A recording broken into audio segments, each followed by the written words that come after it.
Bonjour et bienvenue au Forum du patrimoine. Nous avons installé notre plateau au Carrousel du Louvre à Paris, où se tient le Salon international du patrimoine culturel. Pour la troisième année consécutive, ce Forum du patrimoine est organisé par le magazine Atrium et Atelier d'Art de France, avec le soutien de la Fondation France Bois Forêt pour notre patrimoine. Je reçois ce matin deux invités venus évoquer avec nous les matériaux bio et géosourcés. On va essayer de comprendre ensemble quelle est leur place dans le patrimoine. Est-ce que le recours à ces matériaux permet de développer des filières, de circuits courts notamment? Je vais vous présenter mes invités. Donc tout d'abord, à ma gauche, Monsieur François Calam. Bonjour. Bonjour. Vous êtes ethnologue et fondateur des Charpentiers sans frontières. À votre gauche, Monsieur Gilles Alglave. Bonjour. Bonjour. Vous êtes président des Maisons Paysannes de France. Alors peut-être pour commencer, on va faire un petit rappel. Qu'est-ce que c'est exactement les matériaux bio et géosourcés? Alors, ce sont des matériaux qui ont toujours été utilisés et qui sont, on va dire, redécouverts aujourd'hui et peut-être remis en œuvre de façon différente. Les biosourcés, ce sont des matériaux qui sont issus de la biomasse, comme on dit, c'est-à-dire aussi qui sont le fruit de l'activité agricole, élevage, culture.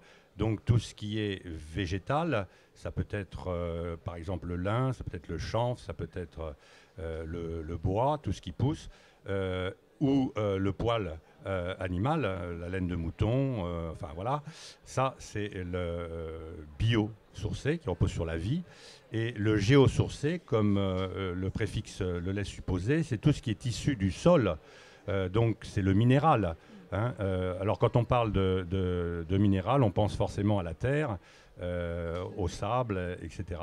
Donc voilà un petit peu, pour simplifier un petit peu et clarifier entre le biosourcé et le géosourcé.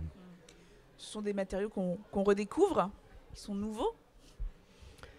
Alors, quand on va parler du bois, c'est certain qu'au moins autant que la terre, eh bien, on a affaire à un matériau multiséculaire.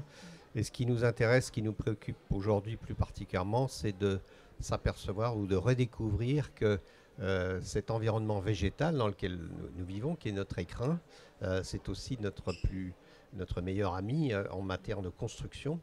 Et redécouvrir le lien étroit qu'il y a entre les êtres humains et les créatures végétales, qui sont des créatures animées, qui sont vivantes, pour permettre de constituer une architecture durable et qualitative, c'est vraiment une préoccupation d'aujourd'hui. Ce n'est pas un débat d'anciens. On retrouve des connaissances, des savoir-faire qui ont été explorés il y a des centaines d'années, mais nos préoccupations, elles sont très contemporaines. Alors, pour rebondir sur ce que vient de dire François, il faut peut-être aussi ajouter que l'intérêt de remettre à l'honneur, on va dire, ces matériaux, c'est qu'ils sont tout à fait conformes aux enjeux qui s'imposent à notre mode de vie aujourd'hui, compte tenu de l'état de la planète.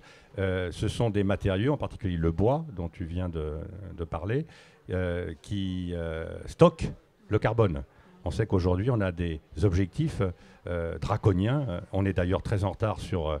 on va dire le timing pour atteindre ces objectifs de la neutralité carbone dans nos modes de vie, en particulier la construction. C'est un des secteurs qui est le plus consommateur en énergie d'une part et en dégagement de gaz à effet de serre.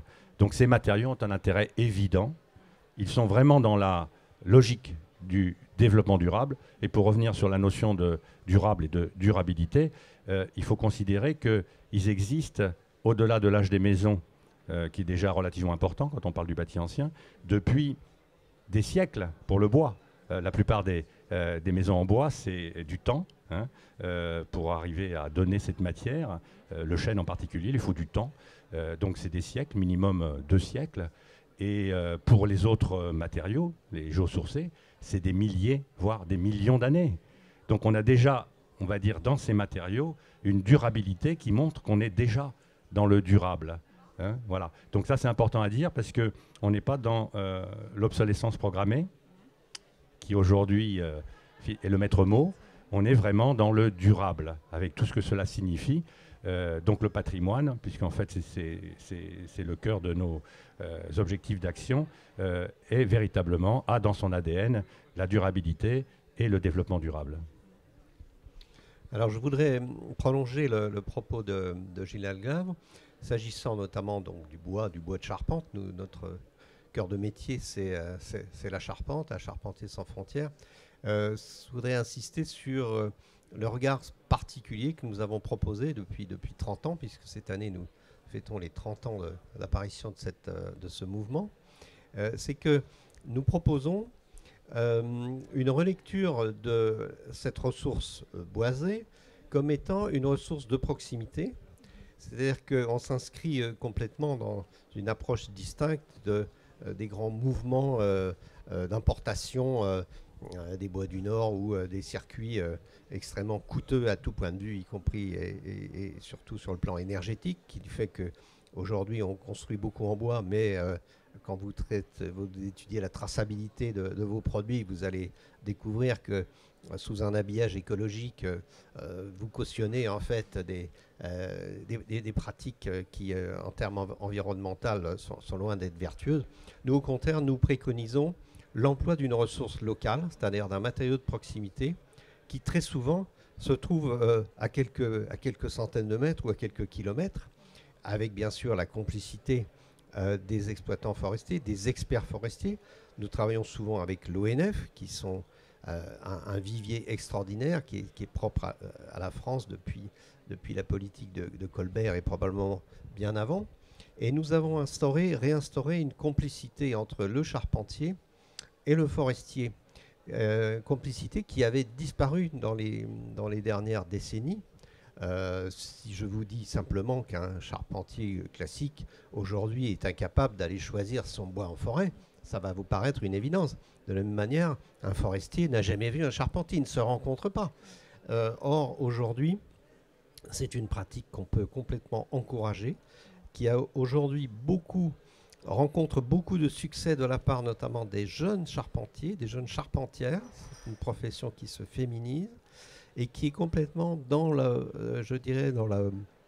vif de l'actualité. Aujourd'hui, énormément de jeunes veulent retrouver ce lien étroit et vivant entre le matériau qui pousse à côté de chez eux, qu'ils sont capables de choisir, et ce qui est très important, c'est qu'ils sont capables aujourd'hui, ces charpentières, ces charpentiers, et bien sûr les maîtres d'ouvrage et maîtres d'œuvre qu'ils sont chargés d'assister, ils sont capables d'identifier dans un arbre les courbes qui vont être intéressantes à intégrer dans la future architecture ou dans une restauration. Un arbre, ça ne pousse pas toujours droit. Le plus souvent, on a des formes extrêmement souples. Et aujourd'hui, dans les pratiques industrielles, il faut bien se souvenir que ce sont des matériaux qui, la plupart du temps, sont réduits à la simple fonction de matériaux de chauffage, voire pire. Or, les anciens nous avaient appris, on peut dire jusqu'à la guerre de 14-18, pour être très schématique, à reconnaître des courbes intéressantes ou à savoir jouer avec la souplesse, étant donné que ces matériaux étaient mis en œuvre à la main. Et ce rapport étroit entre l'homme, la femme de l'art et ses outils manuels et le matériau végétal, eh bien aujourd'hui vit une période de regain, de redécouverte extrêmement fructueuse et stimulante.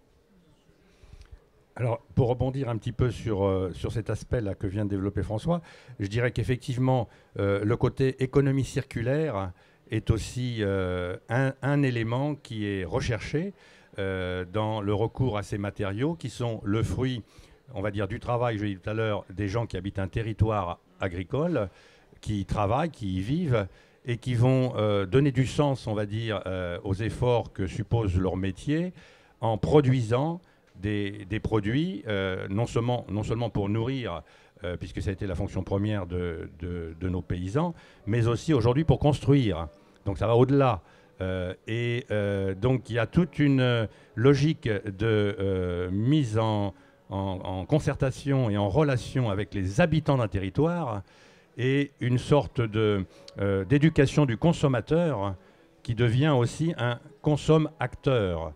C'est-à-dire il sait pourquoi il va devoir éventuellement choisir tel ou tel produit dans le projet qui est le sien, souvent des projets de restauration du bâti, et ça va donner du sens au choix qu'il va faire.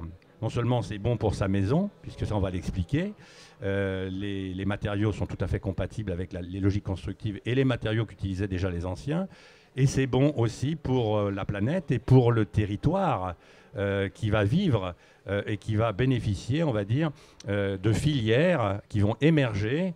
La notion de filière est très importante dans ces matériaux. On parlera tout à l'heure de l'émergence d'une filière, d'un matériau qui est fondamentalement très intéressant aujourd'hui et que l'on peut substituer à beaucoup de matériaux en grande difficulté ou qui sont forcément en état d'abandon vu l'impact qu'ils ont sur la planète, la Terre. Voilà, on y reviendra.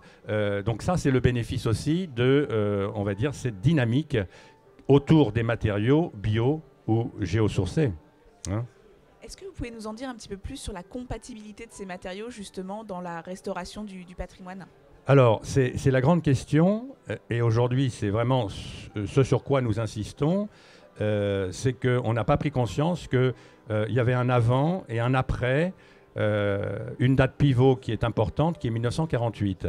Alors pourquoi cette date ? Parce que ça a été, on va dire, la fin du second traumatisme. Il y a eu la Première Guerre mondiale, premier traumatisme, où on a commencé, on va dire, à abandonner, à lâcher le monde de la tradition. La plupart des soldats qui sont partis à la guerre ne sont pas revenus. C'était des charpentiers, c'était des tailleurs de pierre, etc. On était dans l'urgence de la reconstruction. Donc on a commencé à changer un petit peu les paradigmes de faire et de penser. Et le second traumatisme, la Seconde Guerre mondiale, ça a été l'achèvement de cette transition, d'abandon de la tradition. Et on est rentré, après 1948, dans une société de consommation, avec une standardisation des modes constructifs et l'apparition de matériaux qui n'ont rien de commun avec ceux que les anciens utilisaient. Les matériaux anciens sont des matériaux sensibles à l'humidité, ils sont tous hygroscopiques, capillaires et respirants, perspirants, comme on dit. Ça, c'est très important, il faut l'avoir en tête. Ce sont des matériaux vivants qui sont en relation avec, on va dire, l'extérieur, l'environnement, et qui sont complètement, on va dire, aux antipodes du concept d'isolation qu'on nous vend aujourd'hui, qui suppose effectivement des matériaux qui peuvent être complètement isolés, puisqu'en fait, ils sont dans l'étanchéité, ils sont insensibles à l'humidité, et ils ne sont pas perspirants. Hein, c'est le béton, le ciment, enfin, etc. Donc si on mélange ces logiques-là, on est forcément dans des problématiques qui créent des désordres pour les bâtiments, puisqu'on altère un écosystème qui ne peut plus fonctionner selon ses principes naturels et qui va forcément présenter des désordres, structurellement parlant, et aussi des éléments d'inconfort, voire de santé publique, puisqu'en fait ces bâtiments sont faits pour la plupart pour être habités. Hein. Donc c'est la sonnette d'alarme que nous tirons. Il faut avoir en tête que le manque de connaissances aujourd'hui de beaucoup d'intervenants d'entreprises sur ces maisons qui mettaient en œuvre ces matériaux est absolument, on va dire, pernicieux pour ce patrimoine constitué de ces matériaux. Et justement, est-ce que les maîtres d'œuvre, les maîtres d'ouvrage sont au courant, enfin connaissent suffisamment bien la composition de ce bâti ancien ? Justement, non, c'est ce que nous révèlent les diagnostics qui aujourd'hui s'imposent et s'imposent de façon beaucoup plus drastique de par la loi climat-résilience que nous dénonçons, hein, parce que la loi climat-résilience ne parle pas justement du distinguo qu'il faudrait faire entre le bâti d'avant 1948 et celui d'après. Elle ne parle que du bâti d'avant 75. Le bâti d'avant 75, c'est celui que l'on appelle des 30 glorieuses. Et c'est effectivement celui que l'on appelle aussi passoire thermique. Hein, c'est le bâti où l'énergie ne coûtait pas cher, etc. On a fait ce qu'on a fait à l'époque avec, on va dire, les conditions qu'on avait. Donc voilà. Et aujourd'hui, ne pas faire le distinguo entre avant 48 et après 48 est meurtrier pour des éléments qui constituent notre bien commun, notre paysage, et qui fait la richesse en fait de nos terroirs, qui fait que la France est le pays le plus visité au monde. Il faut quand même le rappeler. Donc c'est quand même une atteinte à quelque chose qui ne devrait pas finalement se faire de la manière dont on le fait. Et là, on pourra peut-être parler du jeu des lobbies qui ont intérêt à faire en sorte qu'on mette tout dans la même catégorie, puisqu'en fait, ce patrimoine dont on parle représente le tiers du parc immobilier aujourd'hui habité. Hein, c'est 30%, et c'est une part très importante que les industriels n'ont pas envie de perdre. Donc on l'a rangé dans la catégorie des passoires thermiques parce que c'est du business et c'est le PIB qui incite, le produit intérieur brut, qui incite à fonctionner de cette façon-là. Donc il faut remettre les choses à leur place et dire soyons cohérents et donnons l'information à tous les acteurs et formons aussi les professionnels qui aujourd'hui sont dans un déficit de formation. Alors, je crois que c'est essentiel de renforcer la formation, notamment des maîtres d'œuvre, des architectes, qui très souvent manquent d'expérience et de sensibilisation au domaine du bâti ancien. Et je crois que c'est particulièrement important de pouvoir associer aujourd'hui les étudiants en architecture à la pratique de chantier telle qu'elle est pratiquée par exemple par Maison Paysanne de France depuis des dizaines d'années. Nous pratiquons nous-mêmes à Charpentiers sans frontières régulièrement sur nos chantiers. Nous accueillons avec beaucoup de plaisir et de bénéfice de jeunes architectes ou des architectes plus confirmés, mais qui demandent à redécouvrir avec nous, par l'œil et la main des professionnels, ce rapport au matériau vivant, le matériau souple par excellence qui est le bois, qui connaît des variations dimensionnelles, qui est ce matériau hygroscopique dont parlait Gilles à l'instant. Redécouvrir, non pas dans la théorie, mais dans la pratique, que les structures de bois sont des structures extrêmement souples, qui travaillent alors les problèmes d'hygrométrie liés aux matériaux. Notre pratique est liée à l'emploi du bois vert. C'est quelque chose d'extrêmement nouveau, cette appellation aujourd'hui, qui n'avait absolument pas cours il y a une quinzaine d'années. Je me souviens fort bien avoir parcouru les chantiers ou les campagnes il y a quelques années. Et lorsqu'on parlait de tailler du bois frais à la main, les professionnels nous regardaient avec des yeux ronds en disant qui sont ces oiseaux qui n'ont pas compris qu'un bois, ça doit être sec pour être travaillé. Mais la réalité, elle est autre. Il y a deux logiques parallèles. Soit une logique industrielle où effectivement le pourcentage d'humidité relative à l'intérieur du bois doit être extrêmement faible, aux alentours de 15%. Lorsqu'on travaille du bois vert en charpente à l'ancienne, ce qu'on appelle le bois de brin, c'est-à-dire lorsque le cœur de la pièce de bois est conservé au centre, c'est-à-dire en gros, pour faire brutal, on va dire un arbre ou un bras d'arbre égale une poutre ou une pièce de charpente, on garde le cœur au centre et ce bois est façonné à la main, à la hache ou avec des procédés, mais qui permettent de conserver toute la robustesse de la pièce qui garde son cœur au centre et qui donc garde ses propriétés mécaniques et qui est capable ensuite d'être travaillé comme un ensemble qu'on va mettre sur épure avec des assemblages, par exemple à Tenon Mortaise, qui tiennent compte spécifiquement des particularités des pièces de bois les unes par rapport aux autres. Toute cette technique-là doit être réapprise, maîtrisée à nouveau par notamment des architectes qui aujourd'hui demandent très souvent à découvrir ces pratiques qui ne sont pas malheureusement enseignées dans les écoles d'archi. On a beaucoup aujourd'hui de regain d'intérêt de la part des jeunes architectes. On a organisé dans l'Oise, à la demande des professeurs de l'école d'architecture de Haute-Normandie, une journée justement sur le thème de la découverte de ces matériaux et des logiques constructives en bois et en terre, qui sont très présentes dans la partie où j'habite. Et on s'aperçoit que les jeunes, de plus en plus, sont très intéressés à cette culture, parce que ça forme véritablement une culture, et beaucoup donc sont tout à fait friands de formation sur ce domaine pour enrichir justement la connaissance que leur livre dans le cadre du cursus de leurs études et que l'on peut accompagner à Maison Paysanne. Il est important de dire que notre association Maison Paysanne de France aujourd'hui est un organisme qui est certifié Calliope, donc qui a la capacité de pouvoir mobiliser les fonds de formation que chacun a tout au long de sa vie pour enrichir ses connaissances dans tous les domaines. Et dans ceux du bâti ancien, nous proposons des formations justement pour aborder, on l'a dit tout à l'heure, de la bonne façon l'amélioration thermique dans le bâti ancien quand on y intervient, puisque aujourd'hui c'est l'objectif majeur dans lequel chacun doit se situer de par la loi. Le faire est effectivement nécessaire, mais pas n'importe comment. Donc il y a une formation de 3 jours sur ce thème pour les professionnels, formation continue, et on peut l'adapter bien entendu à tous les publics, puisque tous les publics sont concernés par cet objectif. Et je pense que les sachants, c'est pas forcément le professionnel qui doit l'être. Le savoir doit être partagé. Et le maître d'ouvrage, il a un rôle aussi, puisque c'est lui qui signe le devis, en définitive. Et signer un devis, c'est s'engager sur un contrat. Donc chacune des parties doit savoir sur quoi elle s'engage. Il y a un cahier des charges qui doit être défini clairement.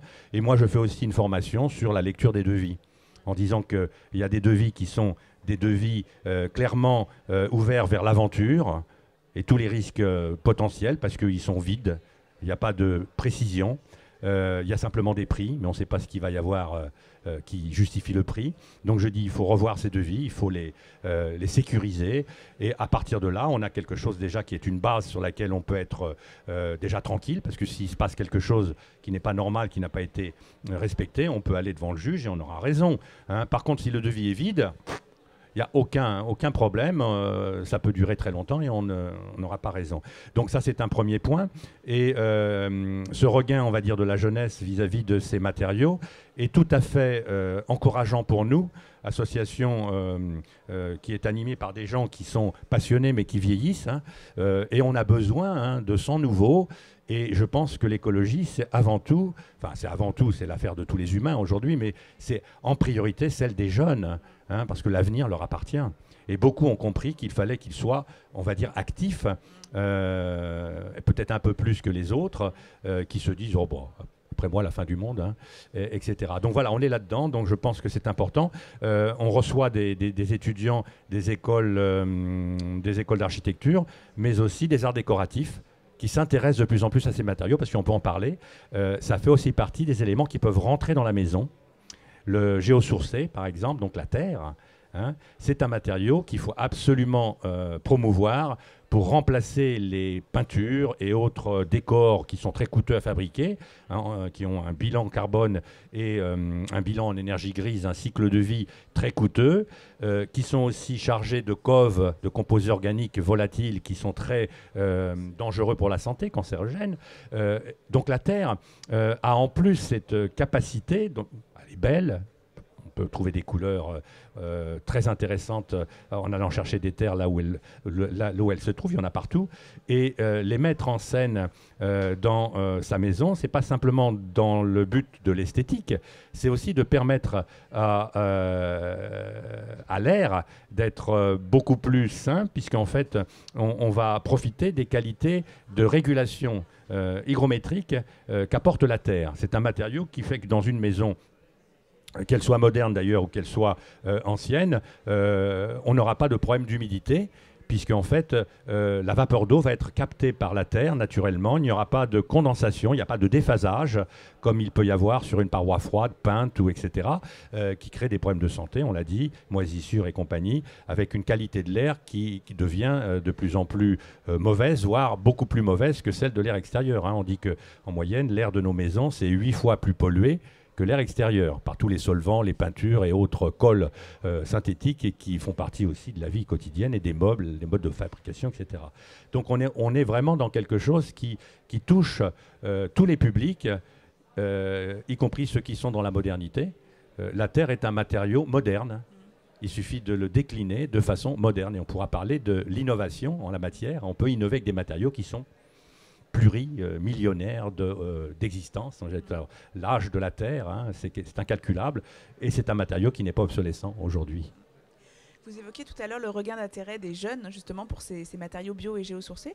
Est-ce qu'ils sont facilement mis en œuvre? Est-ce qu'on peut facilement les trouver sur les marchés? Les filières sont-elles organisées? Alors, pour l'instant, le problème de la terre, c'est que ce n'est pas encore une filière qui est structurée. On a beaucoup travaillé déjà sur les guides de bonne pratique, sur six techniques de terre crue en France. Les règles de l'art dont on parle souvent quand on aborde le savoir et la culture du bâti ancien étaient essentiellement des choses orales. Donc il a fallu se mettre à écrire, on est dans une société de l'écrit, aujourd'hui de la norme même, ça va au-delà, et on a travaillé donc tous les passionnés de la terre, du matériau terre, se sont réunis, sont sortis un petit peu de leur chapelle et ont fait un travail collaboratif au terme de 4 ans avec le ministère de la Transition écologique dans le but de publier, d'écrire des guides de bonne pratique. Le travail a été fait, ça a permis au moins de se rencontrer, de se connaître, de s'apprécier, et donner envie d'aller au-delà de ce travail collaboratif qui n'était que le début, on va dire, d'un partenariat et d'une dynamique qui continue aujourd'hui.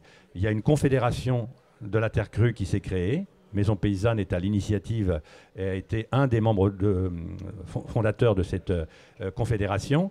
Et nous sommes partenaires aussi, la Confédération Terre Crue et Maison Paysanne, du projet national Terre Crue, qui est une labellisation du gouvernement qui a été signée en 2021 et qui est en fait une dynamique d'émergence du matériau dans le cadre de ce principe de la filière pour le rendre visible et montrer toutes ses potentialités. Donc le but du projet national Terre, c'est de mettre en lien tous les acteurs de la Terre, le monde scientifique, les chercheurs, les praticiens, tous ceux qui ont un intérêt aux matériaux, pour travailler sur 8 axes qui ont été définis dans le cadre de ce projet, et en particulier le comportement mécanique des ouvrages, le confort et l'efficacité énergétique des bâtiments en terre crue. Tout ça, ça n'a pas été jamais étudié scientifiquement, hein. La durabilité de ces constructions, les impacts environnementaux du recours à ces matériaux, la réglementation. On est dans un pays de normes, et la norme, c'est une sorte de dictature qui s'impose à la Terre de façon un peu paradoxale, parce que la Terre ne rentre dans aucune norme. Toutes les terres sont différentes. Donc il faut aussi faire évoluer ce logiciel de pensée qui met finalement tout le monde en rang d'oignon, et on doit rentrer dans l'entonnoir. Avec la Terre, ça va être difficile, mais on va y arriver. Donc c'est un axe sur lequel on travaille. La sécurité incendie, l'étude de résistance au feu, la tenue des performances dans ces conditions, tout ça, c'est des choses qu'il faut étudier. Et puis tout ce qui fait partie de l'étude socioculturelle, la socioculture, on a parlé tout à l'heure des liens entre les gens, de l'image qu'on peut avoir quand on travaille la terre, etc., etc. Tout ça fait partie du travail qui va se mettre en place, qui se met en place déjà. Et il est intéressant de dire que ça va produire forcément beaucoup d'éveil et d'intérêt autour de ce matériau qui, de toute façon, va sortir de la torpeur dans laquelle il se trouve aujourd'hui. Voilà. Est-ce que vous voulez ajouter quelque chose sur le bois, Monsieur Calam ? S'agissant de la nouvelle culture, en quelque sorte, de l'emploi du bois vert, façonné à la main, aujourd'hui, c'est un mouvement qui est en pleine expansion, mais qui n'est pas encore structuré. Les réponses ne sont pas forcément automatiques et faciles à trouver. Il faut avoir envie de traiter avec ces matériaux. Et il existe aujourd'hui un réseau encore modeste, mais qui est en plein développement, d'entreprises sur le plan national en France, qui sont capables d'utiliser ces matériaux. Donc là, il faut vraiment se mettre à l'affût. On trouve notamment, évidemment aujourd'hui avec des outils comme Internet, on peut très facilement se renseigner. Nous-mêmes, nous mettons en œuvre régulièrement avec Charpentiers sans frontières des formations, des applications par des chantiers de pratiques communautaires et internationales. J'insiste sur l'aspect fondamental qu'il y a à échanger à l'international. Ça a été vraiment un moteur pour nous. On découvre que cette appétence pour les matériaux vivants, elle est partagée aujourd'hui dans le monde entier. Nous avons fait des expériences extraordinaires en Chine, aux États-Unis, en Roumanie, en Italie, dans d'autres pays. Et nous enrichissons régulièrement des apports et des contributions de nos amis de l'étranger. Nous formons une sorte de banque internationale des savoir-faire, au sens désintéressé du terme, si c'est possible, dans laquelle chaque pays détient des pépites, des pans entiers de la connaissance, mais qui ne sont pas les mêmes que les pépites du voisin. Et quand on peut partager les pépites ensemble, ça donne des très belles recettes. Mais écoutez, je vous remercie tous les deux pour cette discussion très stimulante autour des matériaux bio et géosourcés et les enjeux pour demain.